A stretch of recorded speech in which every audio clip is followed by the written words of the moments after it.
When I got here to USF, our MBA students were taking one quantitative class in the core, and they were essentially no electives at all. And so over time, as we got demand from students, we started to add electives. But what it was clear to me that it was still a little bit too much classroom. And so we started to augment the electives with case studies. But the thing that really sort of kind of lit our program on fire was adding a projects class that help students pull together both mathematical and statistical tools that they'd learned in classes, software skills that they had learned in those classes, but then also new math that they had to learn to kind of go where the projects led them, and oftentimes new software techniques or tools. And you know, so much of what our business analysts, data scientists, and everyone in between does these days is self-teach. There's a sense of kind of the profession that involves data and models to be very much a constant graduate school. And so part of what we're trying to do is prepare our students to enter that world. And part of what we're trying to do is prepare them with experiences and stories and bumps and bruises that are going to help them both land their first job and be successful at it. In administration, we're sort of segmented in most instances Right. from the academic mission.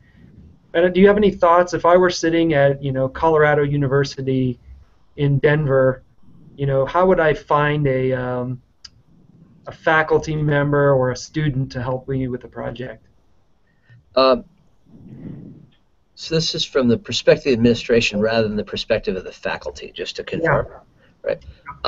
I think first and foremost, I would look for faculty that are doing a good job of placing students, and so your career office is a great contact point for that.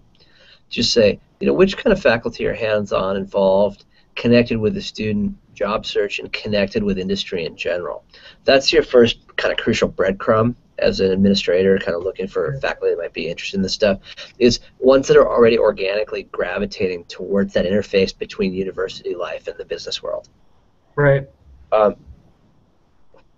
Secondly, I would look to our development officers around, hey, who are our people that you've been talking to who have project ideas?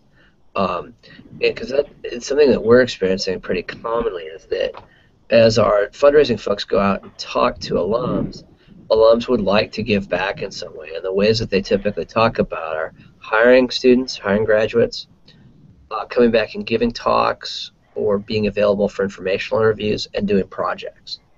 So those are kind of in a way, I'm looking for people that are already trying to touch that interface point, both faculty and alums, right, as a place to kind of get into it from an administration perspective.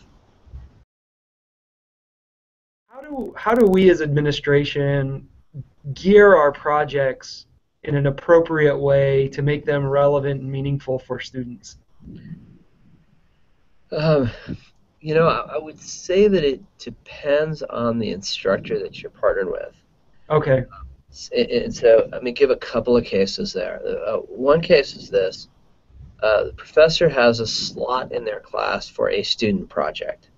It's X weeks long, 3 weeks long, 5 weeks long, whatever it is, for a student project. And when it's as sharply defined as that, you're best geared to a relatively tight and narrow problem statement, and with doing as much of the data prep for them as you can. Conversely, in my class, where both the time span and the problem description are more open-ended, that's a case where, in a sense, kind of being able to point and say that's north, as opposed to saying I need you to get to this longitude and this latitude, and helping them through their interaction with you refine that sense of what the true objective of the project is where a lot of the learning is for them. And weirdly, although it requires more time from the project sponsor, sometimes I've heard from people that students have helped them think it through. Folks like you guys who are kind of keeping a list of projects and are kind of keeping a sort of a sense of what's important but not urgent, Yep. you're two legs up. And as other people that are watching this or hearing this, I want to encourage you to start with that idea, because it's much harder to respond to a cold call saying, "Hey, we're interested in doing a project. Do you have something for us?" Where you're starting from scratch, and you think there must be 100 things, but in that moment, you're so busy, you're so sidetracked that you can't come up with something in that moment. The learning is always greater, and the benefit to both the students and the client is always more substantial if the problem is real and relevant, Hmm.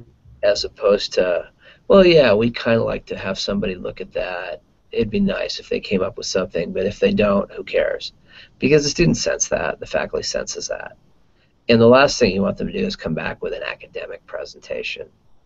Um, Unless your only goal is to is the recruiting side, then you get a look at some students that way, and there's definitely some small benefit. But when the problem is real and relevant to your business, um, everybody steps up their game. Right. Yep. The students have all the skills, I mean, all the energy, and all the sort of hours available to them, uh, that your young shortstops do. The professors have less of that natural talent and less of that natural time available to them, and have to bring kind of wisdom and experience to it. And the administration, they're like the general manager. They don't have any of those things. They don't have time to be close to the problem. They don't have time to live with it and work through it. But they have the relationships to put people in place. Right. It takes that whole team to cover that role. Yep.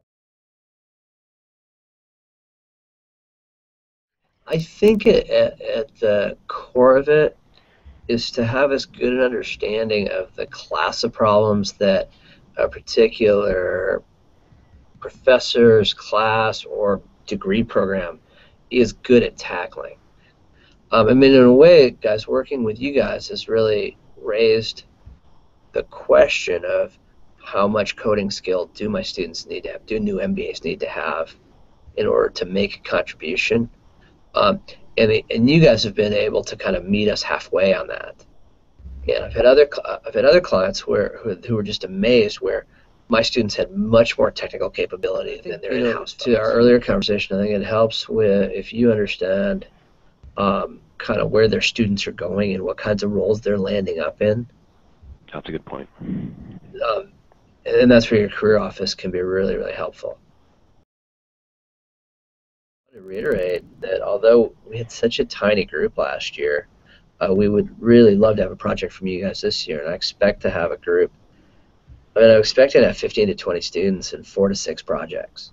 Maybe 50 people watching this thing at regionals, so I think we can also extend our set of people interested if we can start getting those problems defined. So, well, that'd be fantastic. And for those that are outside the Bay Area, let me just kind of share with you that we have on a couple of occasions over the last 3 years had clients from outside the region, and that's been a little bit more of a challenge, but it's also been equally educational to teaching my students how to develop relationships through Skype, and teaching them to really articulate clearly data requests, because they can't go stand at anybody's desk without getting on an airplane. And so we see more and more of the demand for people who are comfortable working in multi-site remote project teams.